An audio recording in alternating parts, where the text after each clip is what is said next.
September 10, 1989. Deion Sanders' first NFL game was as an Atlanta Falcon. 5 minutes into his professional debut, he returned a punt 68 yards for a touchdown. 5 days earlier, he had hit a home run for the New York Yankees against the Seattle Mariners. He became the first athlete in modern history to score a touchdown and hit a home run in the same week. But that is not what changed football. What changed football was what happened every time quarterbacks looked at Sanders' side of the field. They looked away. Before Deion Sanders, cornerbacks played defense. After Deion Sanders, cornerbacks erased half the field. Ray Horton, former Cowboys safety who played with Sanders, said Sanders revolutionized the man-to-man football game by taking half the field away. What he did, in essence, was outrun the football. If you threw the ball his way, he would outrun the ball. Teams stopped throwing to his side, not because they were scared, but because it was mathematically stupid. Sanders ran a 4.27-second, 40-yard dash at the NFL Combine. Most receivers could not run that fast. The football definitely could not. The NFL had never seen a cornerback who could shut down an entire side of the field without help. Before Sanders, you needed a safety over the top. You needed a linebacker in the flat. You needed zone coverage to compensate for what your corner could not do. Sanders did not need any of that. The Falcons, the 49ers, and the Cowboys locked him up in man coverage on one side and played zone with everyone else. It was like playing defense with an extra man. Except that extra man was Deion Sanders, making your best receiver irrelevant. Rod Woodson was the other cornerback on the NFL All-Decade team of the 1990s. Woodson said Sanders brought a different dimension of athletic ability to the corner spot. Woodson himself was a Hall of Famer, faster than almost anyone in the league. But even Woodson admitted Sanders was a better athlete. Sanders did not define the shutdown corner, Woodson said. Night Train Lane did that in the 50s. Lester Hayes and Mike Haynes did it in the 70s and 80s. But Sanders brought a style and showmanship that was never there before. Here is what made Sanders different from every shutdown corner before him. He traveled. Most cornerbacks stayed on one side of the field. The left corner played left, the right corner played right. Sanders moved. He followed the number one receiver wherever that receiver lined up. Outside left, outside right, or in the slot. He was one of the first cornerbacks to shadow the opponent's best weapon all over the field. That meant offensive coordinators could not scheme around him. You could not motion your receiver away from Sanders' side. He moved with the receiver. The other thing that made Sanders revolutionary was his lack of fear. Most shutdown corners played conservative. They did not want to get beat deep. Sanders played aggressive. He pressed at the line. He jumped routes. He baited quarterbacks into thinking receivers were open when they were not. His 53 career interceptions do not tell the full story. Opposing teams simply stopped throwing to his side of the field. When Sanders was at his peak in the mid-90s, teams threw at him once every 15 snaps. Compare that to other elite corners who got targeted once every 8 or 9 snaps. Quarterbacks avoided Sanders twice as much as other great cornerbacks. NFL Network named Deion Sanders and anyone who paired with him among their top 10 greatest cornerback tandems in NFL history. Deion Sanders started opposite 13 other cornerbacks, and no matter who started on the other side, the defense was better with number 21 baiting quarterbacks. That's the ultimate proof of his impact. It didn't matter who played across from him. The defense was elite because Sanders eliminated half the field. September 1994. The San Francisco 49ers had lost the NFC Championship to Dallas for 2 straight years. They needed one piece to beat the Cowboys. They signed Deion Sanders to a 1-year deal worth $1.1 million. Everyone knew it was a rental. Sanders won Defensive Player of the Year that season. 6 interceptions, 3 returned for touchdowns. He became the first player in National Football League history with 2 90-plus yard interception returns in one season. Those were not just long returns. They were examples of Sanders' ridiculous closing speed. He could give a receiver a 10-yard cushion, read the quarterback's eyes, break on the ball before it was thrown, and still beat the receiver to the catch point.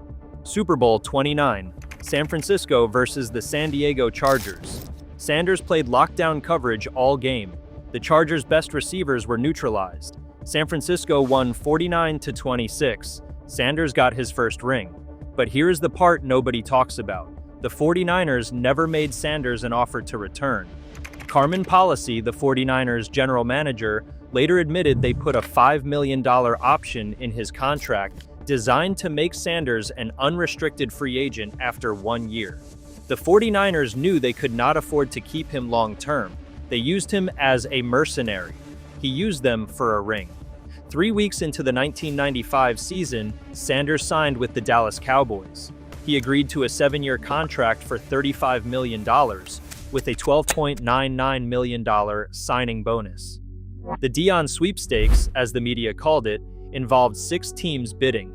The Oakland Raiders offered more money, but Sanders chose Dallas for 3 reasons: more playing time on offense, a chance to win back-to-back Super Bowls with different teams, and friendship with Michael Irvin. Here is where Sanders revolutionized the position beyond just coverage skills. He even played offense. The Cowboys put him at wide receiver in 1996, and he caught 36 passes. Teams could not throw to his side when he was playing cornerback, so Dallas let him score on the other side of the ball. He was a weapon on special teams too.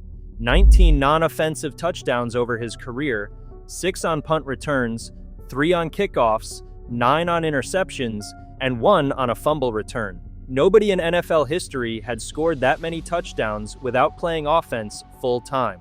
Chan Gailey coached Sanders in Dallas. He said, "Deion was the best athlete I have ever coached in my life. The things he could do on a football field amaze me even today. He did so many things: defense, offense, and the kicking game. He was overall the best athlete I ever coached." That versatility is what modern cornerbacks do not have. Today, corners are pure coverage specialists. Sanders was a coverage specialist who moonlighted as a receiver and a return man, and he played baseball professionally at the same time. October 11, 1992. Sanders played in an NFL game in Miami for the Falcons in the afternoon, then flew to Pittsburgh to play in the National League Championship Series for the Braves that night. He was the first athlete to play 2 professional sports on the same day. In the World Series that year, Sanders batted .533 against Toronto. He missed the first 3 games of the NFL season to play in it. This is why Carmen Policy of the 49ers called him a part-time player. Technically true, but that part-time player won them a Super Bowl. The baseball career is important to understanding how Sanders changed the cornerback position.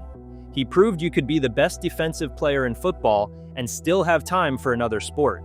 That is how effortless his dominance was at corner. He did not need to study film 18 hours a day like modern players. His athletic ability was so superior that he could show up, lock down his man, and leave. The speed and instincts were natural. Everything else was just showing off. January 1996, Super Bowl 30, Dallas versus Pittsburgh. Sanders returned a punt for 11 yards, and he caught a 47-yard reception that set up Dallas's first touchdown. The Cowboys won 27-17. Sanders had done it. Back-to-back Super Bowls with different teams. The only way to accomplish that is free agency. And the only way free agency works is if you are so dominant that teams will restructure their entire salary cap to afford you. Sanders proved elite cornerbacks were worth quarterback money. The salary impact is real, but the positional revolution is bigger. Before Sanders, teams paid their quarterback, their running back, maybe their pass rusher. After Sanders, cornerback became a premium position, not just because of what Sanders earned, but because of what he proved was possible.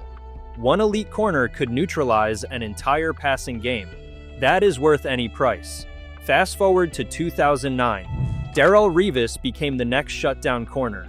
He called himself Revis Island because, like prime time, quarterbacks did not throw to his side. In 2014, Revis signed with the Patriots for 1 year, for $12 million. He won a Super Bowl, then left for the Jets on a 5-year, $70 million deal. That is the Sanders model. Take a 1-year rental, win a championship, then cash out. Revis said what Jordan is to Kobe is what Prime is to Revis Island. Sanders created that template. Richard Sherman followed a similar path. With the Legion of Boom in Seattle, he played elite coverage, then cashed out in San Francisco. Patrick Surtain II just signed for $24 million per year with Denver. Jalen Ramsey has now reset the cornerback market twice. First with the Rams for $100 million over 5 years, then with Miami for $72 million over 3 years in 2024. Every elite corner since Sanders has used his playbook. Lock down your man, make quarterbacks avoid your side, win championships, get paid. But here is what modern cornerbacks cannot replicate. Sanders played a pure man-to-man lockdown style. Today, the NFL is too complicated for that. Too much pre-snap motion, too many route combinations, too many offensive formations. Modern corners play more zone coverage mixed with man. They have to be versatile. Sanders was versatile in a different way. He could play man coverage on an island better than anyone in history. He did not need to be good at zone. He was so dominant in man coverage that teams built entire defensive schemes around letting him do his thing. The NFL Network's Bucky Brooks explained why there are no true shutdown corners today. Sanders changed the game when teams locked him up in man coverage on one side and played zone with everyone else. That schematic advantage does not exist anymore. Modern offenses are too sophisticated. They motion receivers, use bunch formations, and create traffic that makes pure man coverage dangerous. Today, the cornerbacks have to handle both man and zone from both sides of the field and the slot. Sanders pioneered the traveling corner concept, but he did it in an era where offenses were simpler. Sanders' interception numbers were lower than other elite corners for one simple reason: teams did not throw at him. When he was with Dallas in his prime, teams threw at him once every 15 snaps. Only Richard Sherman, when he was with Seattle, discouraged passes more. Sherman got targeted once every 17 snaps. Every other great corner in NFL history got targeted far more often. You cannot intercept passes if nobody throws to your side. The criticism of Sanders was always his tackling. He was not physical. He did not like to tackle running backs. Some said he was not a complete cornerback because his run defense was suspect, but that misses the point of what he revolutionized. Sanders proved that shutting down the pass was more valuable than stopping the run. In today's pass-first NFL, everyone agrees with that. In the 90s, when Sanders was playing, that was controversial. Coaches wanted corners who could do everything. Sanders showed that eliminating the pass was so valuable you could overlook weaknesses elsewhere. The showmanship was part of the revolution too. Sanders arrived at games in a tuxedo and a white limousine. He wore a bandana under his helmet. He high-stepped into the end zone. He had touchdown dances. He released a rap album called Prime Time on MC Hammer's label. He hosted Saturday Night Live after winning Super Bowl 29. He made cornerback cool. Before Sanders, defensive backs were anonymous. After Sanders, corners had personalities. They talked trash. They celebrated. They had brands. Eugene Parker was Sanders' agent and presented him at his Hall of Fame induction in 2011. Parker was one of the first prominent African-American agents in the NFL. His client list read like a Hall of Fame roster: Sanders, Emmitt Smith, Rod Woodson, Curtis Martin, Walter Jones, Larry Fitzgerald. Sanders said they never had a disagreement, and he never had to tell Parker what to shoot for in contract negotiations. Parker did every deal he had. Parker died in 2016. Sanders called him the best human being I have ever met. At Parker's funeral, Jerry Jones showed up along with all the Hall of Famers Parker represented. Parker did not just get them paid, he proved that defensive players could command offensive star money. Sanders' NFL career lasted 14 seasons. He played 5 years in Atlanta, 1 year in San Francisco, 5 years in Dallas, 1 year in Washington, then came out of retirement for 2 years with Baltimore at age 37 and 38. Total career earnings were $43.8 million from football, $13 million from baseball, and tens of millions more from endorsements: Nike, Pepsi, American Express, Burger King, Pizza Hut. In his peak earning years in the late 90s, he was making $10 to $15 million per year between contracts and endorsements. But the money is not the legacy. The legacy is how he changed what a cornerback could be. Before Sanders, corners played defense. After Sanders, corners eliminated offense. Before Sanders, corners stayed on their side of the field. After Sanders, corners traveled with the number one receiver. Before Sanders, corners were anonymous. After Sanders, corners were stars. Before Sanders, defensive players made less than offensive players. After Sanders, elite corners got paid like quarterbacks. In 2020, Deion Sanders became head coach at Jackson State University. His salary was $300,000 per year. He turned Jackson State into a powerhouse among historically black colleges and universities. In December 2022, Colorado came calling with a 5-year deal worth $29.5 million. In March 2025, Colorado extended him for 5 more years at $54 million, $10 million per year, starting in 2025. His sons Shedeur and Shiloh played for Colorado through the 2024 season. Shedeur was drafted by the Cleveland Browns in the 5th round of the 2025 NFL Draft. Shiloh signed with the Tampa Bay Buccaneers as an undrafted free agent but was released during preseason. Both sons are now pursuing NFL careers, following their father's path. When people think of Deion Sanders, they think of the entertainment, the bandana, the high stepping, the touchdown dances. That is all true, but it is not what revolutionized the position. What revolutionized the position was simple. Sanders proved one cornerback could neutralize half the field without help. He proved corners could travel with receivers instead of staying on one side. He proved defensive players deserved offensive star money. He proved you could play shutdown man coverage so well that offenses would rather not throw the ball than test you. And he proved cornerbacks could be brands, not just position players. Every shutdown corner since Sanders has walked the path he created. Revis Island, Richard Sherman's Legion of Boom, Patrick Surtain shutting down one side of the field for Denver, Jalen Ramsey resetting the market twice. They are all descendants of what Sanders invented. The traveling lockdown corner who plays man coverage so well that quarterbacks avoid his side of the field.